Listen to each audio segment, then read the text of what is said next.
There is a fascinating phenomenon happening right now that most people still don't perceive. Those who have consciously awakened, who have begun to see beyond superficial appearances, are gradually disappearing from the social scene. They don't do it with scandals, public declarations, or revolutionary proclamations. They simply withdraw in silence, fade toward the margins, choosing quietude over noise. If you've experienced this sensation, observe yourself internally. If you've wondered why you can no longer tolerate certain empty conversations, superficial social gatherings, or constant performances, what I'm about to reveal may bring you profound relief. Because this retreat is not a pathology or antisocial behavior.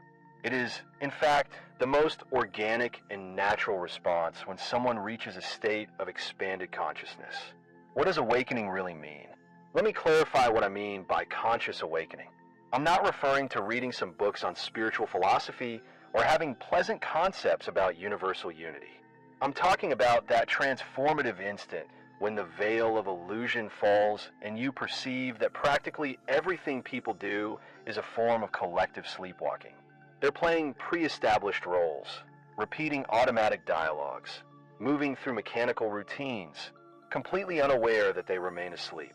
When you yourself are asleep, this represents no problem. You fit perfectly into the system.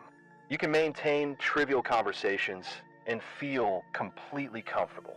You can worry about others' opinions, believing they're important. You can pursue goals without real substance and call it success. But the moment you awaken, when you truly understand what's happening, everything transforms radically. Suddenly you're like someone who has left a movie theater into the bright light of day. When you try to return to the theater, when you try to sit down again and watch the flickering images on the screen, you discover you can no longer do it. Because now you know they're just projected lights and shadows. You understand it's not real. The incompatibility between consciousness and social theater. This is exactly what's happening to people in the process of awakening. They discover they can no longer participate in the collective dream. Not because they consider themselves superior, enlightened, or better than others, but because their nervous system simply cannot tolerate it anymore. Society functions based on a tacit agreement, the agreement to pretend. Pretend that the roles we play represent who we truly are. Pretend that the opinions we hold are genuinely ours and not something absorbed from the cultural environment. Pretend that all this urgency, seriousness, and constant effort is leading us towards something truly meaningful. Everyone must participate in this simulation for the system to work. It's like a theatrical play where all actors must maintain their character. But when someone awakens, they break character, forget their rehearsed lines, and begin to look directly at the audience. What awakened consciousness perceives. This generates widespread discomfort because the conscious person can see the true underlying dynamics. They perceive the hidden fear beneath apparent confidence, the existential emptiness beneath frenetic activity, and recognize that most of the conflicts people fight over have no relation to what they believe they're defending. When someone points to another group saying they are the problem, the awakened person recognizes this is simply a strategy to avoid confronting their own inner darkness. When someone expresses their outrage on social media, the conscious person observes that it's unconscious material seeking an external target. When society divides into us versus them, the awakened person understands that both sides are fighting with their own projected shadows. Once you perceive this truth, you cannot stop seeing it. You cannot go back to taking it all seriously. You cannot participate in blame, judgment, and moral outrage because you understand it's all a gigantic psychological projection, a massive game of pointing at others to avoid looking at ourselves. Conscious retreat, a response of the soul. So what does the awakened person do? They consciously retreat, not because they hate humanity, but because remaining in the game requires betraying what they've seen and understood. Every conversation demands they pretend not to see what they clearly perceive. Every social gathering requires them to act a version of themselves that no longer exists. Every interaction asks them to be less than what they've become. Eventually the soul says, enough. Stop pretending. Stop acting. Stop translating your depth into superficial terms just to maintain social belonging. Go where you can breathe authentically. I want to be absolutely clear about something crucial. This is not spiritual bypass. The true meaning of conscious retreat. This is not running away from responsibilities. It's not escapism where you take refuge in a cave because life feels too difficult. No, this is something completely different. It's the profound recognition that remaining in unconscious environments actually damages and erodes consciousness. It's comparable to asking a plant to grow in total darkness. It can survive temporarily, but it will inevitably wither. The awakened person discovers that being surrounded by unconsciousness is not simply uncomfortable, it's energetically exhausting. Every time you find yourself among sleeping people, you must work intensely to maintain your own state of conscious wakefulness. The invisible work of maintaining consciousness. You must constantly filter others' projections. You must hold your internal center while chaos expands around you. You need to remain lucid while everyone else is confused. And this requires tremendous energy, invisible energy that no one perceives or values. You're doing psychological work that others don't even know exists. And after a while, you understand you're spending all your vital energy simply trying to stay conscious in environments that actively drag you back to the collective dream. So you make a fundamental decision. You choose consciousness over social belonging. You choose truth over acceptance. You choose your own inner clarity over the approval of people who cannot see what you see. And this is when the gradual disappearance begins. The stages of conscious distancing. First, you abandon social media because you recognize they're machines designed to keep people unconscious. Every scroll is an invitation to judgment, comparison, outrage, and distraction. For someone awakened, it feels like swimming in contaminated waters. So you simply stop. You delete the apps, stop constantly checking, and suddenly recover precious hours of life. Then you begin to distance yourself from social circles. Not with anger or dramatic declarations. You simply stop showing up because you understand that most social gatherings are theatrical performances. People acting out their success, their happiness, their opinions. And you can no longer act. Your authentic being has emerged and has no interest in pretending. After that, you distance yourself from certain relationships. Not because you stop caring about people, but because some relationships were built on who you used to be, on the sleeping version of yourself. And now that you've awakened, there's no longer common ground. You speak different languages. You live in different worlds. Professional awakening, abandoning work identity. Then you abandon your professional career. This is usually the most difficult step because society has convinced us that our work defines our identity. But the awakened person can no longer play the role their employment requires. They can no longer pretend to care about things that lack real meaning. They can no longer participate in systems they clearly see as illusory. And so they leave. Sometimes quickly, sometimes slowly, but they leave. Because staying would mean dying in a different way. It would mean murdering the consciousness they've worked so hard to develop. Loneliness versus fullness in solitude. Now, let me tell you what actually happens during this retreat, because it's not what most people imagine. People think disappearing from society means becoming isolated, depressed, lonely. But for the awakened person, the exact opposite occurs. In solitude, they finally stop feeling alone. You see, there's a fundamental difference between loneliness and being alone. Loneliness is what you feel when you're surrounded by people who don't really see you. Being alone is what you experience when you're finally free to be yourself. When the awakened person retreats, they discover something extraordinary. They were never really with other people, even when physically surrounded by them. Because genuine connection requires consciousness to meet consciousness. And when you're awake in a room full of sleeping people, there's no one to really connect with. The reunion with the authentic self. But in conscious solitude, in that quiet space away from noise, performances, and projections, you find yourself. You really find yourself. Not the version you've been representing, not the role you've been playing, but the living, pulsating consciousness that you truly are. And this is not loneliness. This is coming home.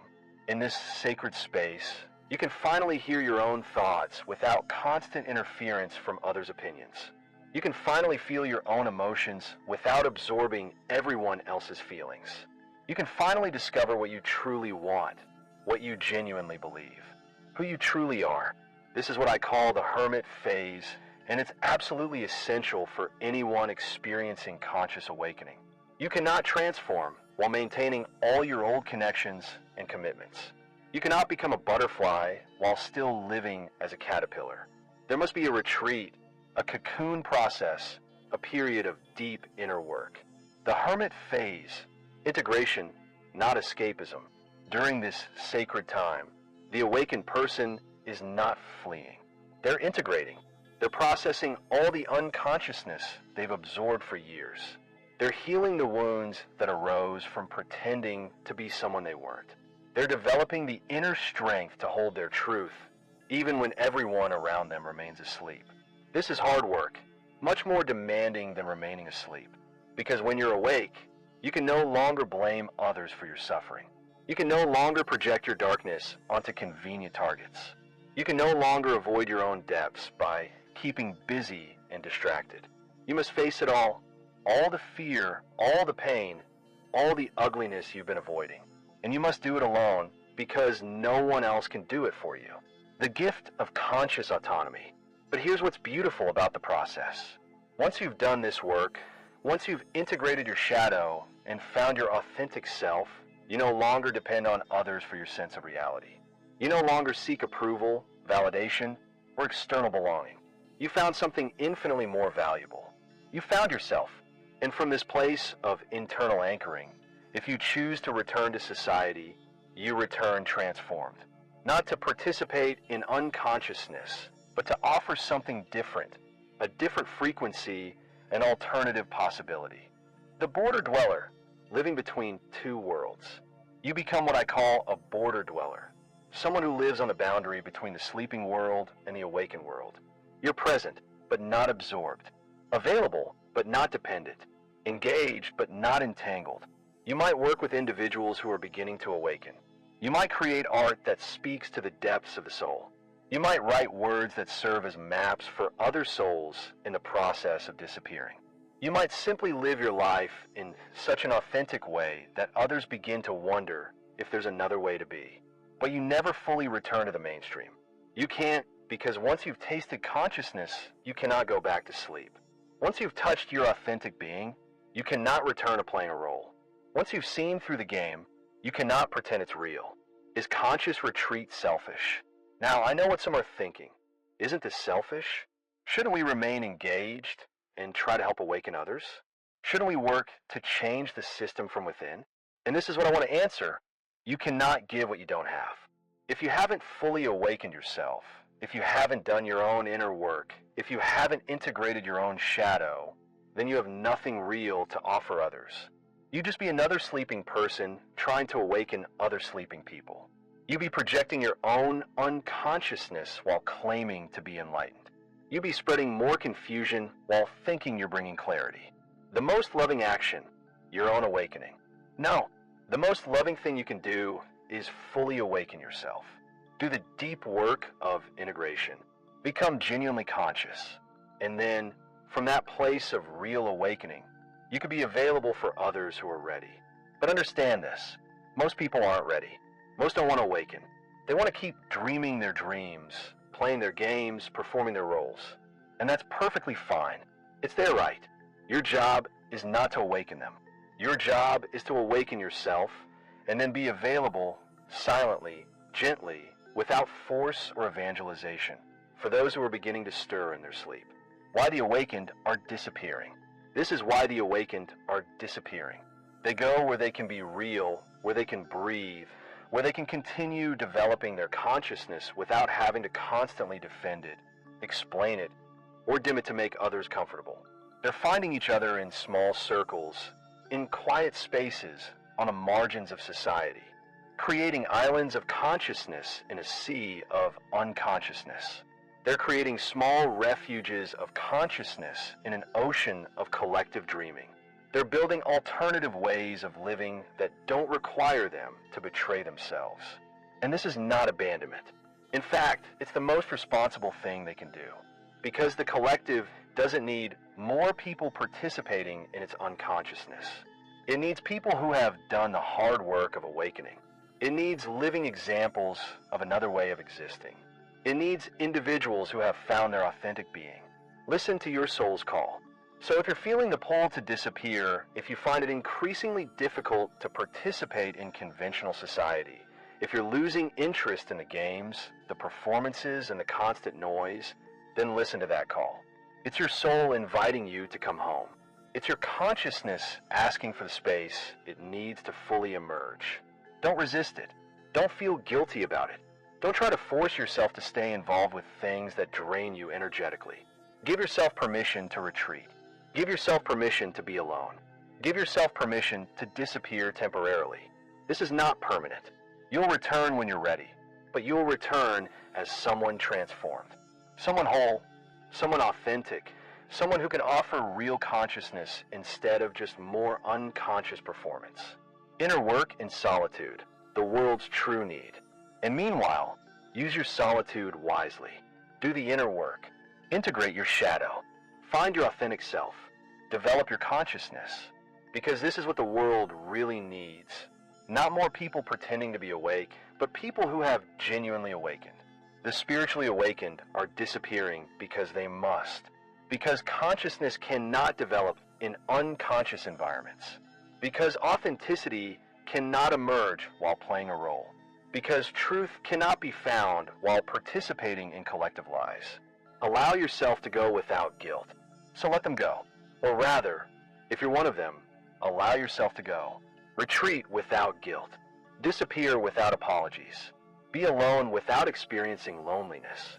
And trust that you're following an ancestral pattern, a necessary pattern, the pattern that every awakening person must follow. The caterpillar must dissolve in the cocoon before it can become a butterfly. The seed must break apart in the dark earth before it can become a tree. The awakened person must retreat from society before they can return with something genuine to offer. This is not the end, it's the beginning. This is not the end. This is the beginning. The beginning of genuine consciousness in a world that desperately needs it. But that consciousness must develop in solitude before it can be shared in community. So disappear if necessary. And understand that in your disappearance, you're preparing something. Something the sleeping world cannot yet see. Something it will need when it begins to awaken. Pioneers of collective awakening. You're not abandoning anyone. You're a pioneer. You're moving ahead to prepare the way. You're becoming what others will eventually need you to be. And that's the most loving thing you could possibly do. You're not withdrawing out of weakness, but out of evolutionary necessity. You're not running away, you're transforming. You're not wasting time, you're cultivating the consciousness the world so desperately needs. The silence you choose is not emptiness, it's gestation. The solitude you embrace is not isolation, it's incubation. The retreat you experience is not desertion. It's preparation for deeper and more authentic service. When you return, if you decide to return, you'll carry with you a light that doesn't extinguish in the midst of chaos. A clarity that doesn't get confused with noise. A presence that doesn't get lost in collective unconsciousness. And that is the most valuable contribution any human being can make. To be completely, authentically, consciously real in a world of illusions.